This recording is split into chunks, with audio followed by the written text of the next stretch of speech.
Hello दोस्तों, आज मेरे ट्रांसप्लांट के 17 दिन पूरे हो चुके हैं और पिछले करीब 10 दिनों से मैंने कोई वीडियो अपलोड नहीं की थी जिसमें मैं आपके सामने आ सकूं। तो आज मुझे मौका मिला है। अभी तक की मैं एक बार जर्नी के बारे में आपको शॉर्ट में बताना चाहूँगा। तो शुरू में आप जैसे कि 7 दिनों तक आपने देखा कि मैंने धीरे-धीरे मेरे ट्रांसप्लांट के बाद जो ट्रांसप्लांटेड एरिया था वो हील हुआ, पीछे का जो पोर्शन था वो हील हुआ। फिर मैंने 7वें दिन और 8वें दिन में हेड वॉश किया जिससे सारे स्कैल्प मेरे निकल गए। अब उसके बाद डॉक्टर्स ने मुझे कहा था कि 15 दिन से लेकर 2 महीने तक ये शेडिंग फेज़ एक आएगा। तो अभी मैंने 14वें 15वें दिन से मैंने देखे हैं कुछ मेरे बाल, जब मैं अपने डेली बेबी शैम्पू से वॉश कर रहा हूँ तो वो निकलना शुरू हो गया है। और आज कुछ मेरे को पिलो कवर पे भी अपने हेयर दिखे। अब पता नहीं चला वो ट्रांसप्लांटेड जगह से हैं कि कहीं और से हैं, लेकिन मुझे ये लग रहा है कि अब शेडिंग फेज़ मेरा धीरे धीरे स्टार्ट हो रहा है।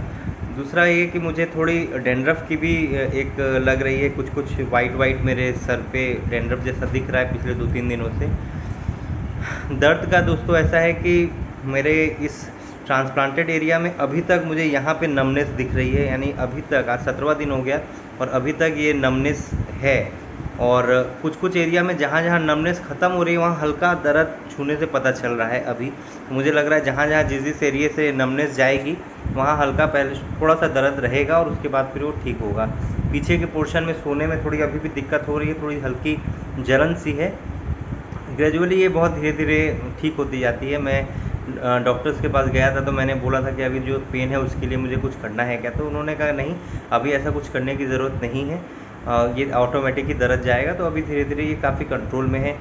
अभी दवाइयाँ मेरी चल रही हैं, मेरी सुबह दवाई ले रहा हूँ, और क्योंकि मेरी एक बीपी की दवाई चल रही है तो लंच की दवा मैं ऑल्टरनेट डेज़ पे मुझे डॉक्टर ने कहा है, और डिनर में खाने के बाद। तो ये 3 टाइम की दवाई चल रही है। अभी फ़िलहाल मैं बेबी जॉनसन बेबी से ही शैम्पू कर रहा हूँ, और डॉक्टर ने जो एक क्लिनिक का शैम्पू दिया है, शैम्पू और सॉल्यूशन, 1 अप्रैल से मुझे वो वीक में 2 बार लगाना है। शायद उससे मेरा जो एग्जिस्टिंग डैंड्रफ है वो जाएगा, क्योंकि ये जॉनसन बेबी का जो शैम्पू होता है बहुत माइल्ड होता है, तो इसीलिए शायद डैंड्रफ अभी आ रहा है। वो डैंड्रफ पे पूरी तरह काम नहीं करता है। बेसिकली अभी क्योंकि हमारे जो हेयर्स होते हैं वो एकदम न्यूबॉर्न बेबी की तरह होते हैं, तो उनको काफ़ी ज़्यादा केयर की ज़रूरत है, कोई केमिकल्स नहीं चाहिए, इसीलिए हम जॉनसन बेबी का यूज़ करते हैं, क्योंकि उसमें केमिकल्स बहुत कम होते हैं। तो उसके लिए अभी 1 अप्रैल तक मैं वही लगाऊंगा, और उसके बाद से वीकली 2 दिन में वो सॉल्यूशन लगाऊंगा। और मिनॉक्सिडिल मैं 10 अप्रैल से स्टार्ट करूंगा। बाकी दवाइयाँ जो मेरी अभी चल रही है वो 3 महीने तक चलेंगी। और हाँ, 10 जून को मुझे पहले PRP सेशन के लिए जाना है। तो अभी तक तो कुछ रिज़ल्ट ठीक ही लग रहा है, मतलब कुछ समझ में तो वैसा आ नहीं रहा है। एक बार आप देख सकते हैं तो मेरे ट्रांसप्लांटेड एरिया किस तरह से है।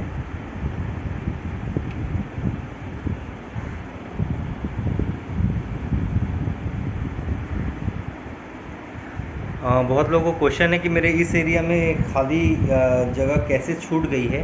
तो एक्चुअली मेरे 4,500 ग्राफ्ट लिए गए थे, तो 4,500 ग्राफ्ट में मेरा यही पोर्शन कवर हो पाया है। डॉक्टर ने कहा है कि PRP से अगर वहाँ कुछ छोटे बेबी हेयर्स है जो शायद आपको कैमरे पे नहीं दिख रहे होंगे, तो वो ग्रो करेंगे।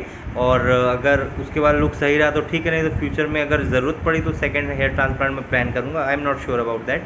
और फ़िलहाल के लिए यही है कि लाइफ बहुत कुछ नॉर्मल हो गई है। मैं बाहर जा रहा हूँ, अभी कैप पहन के ही जा रहा हूँ, डस्ट अवॉइड कर रहा हूँ। आज बल्कि पहली बार मैंने घर में थोड़ा वर्कआउट स्टार्ट किया है थोड़ा, तो आई होप धीरे धीरे लाइफ पूरी तरह से नॉर्मल होगी।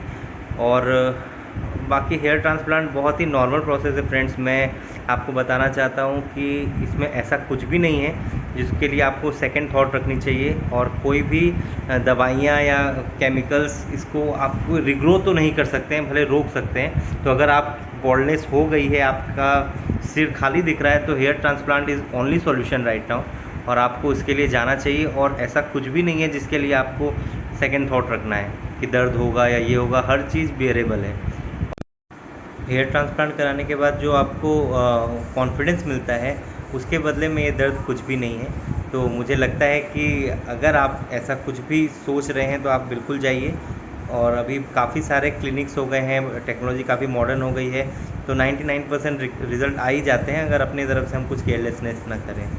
तो बाकी अभी तक के लिए इतना ही है दोस्तों, और आगे मैं फिर से आपके साथ मिलूँगा। तब तक के लिए बाय, टेक केयर।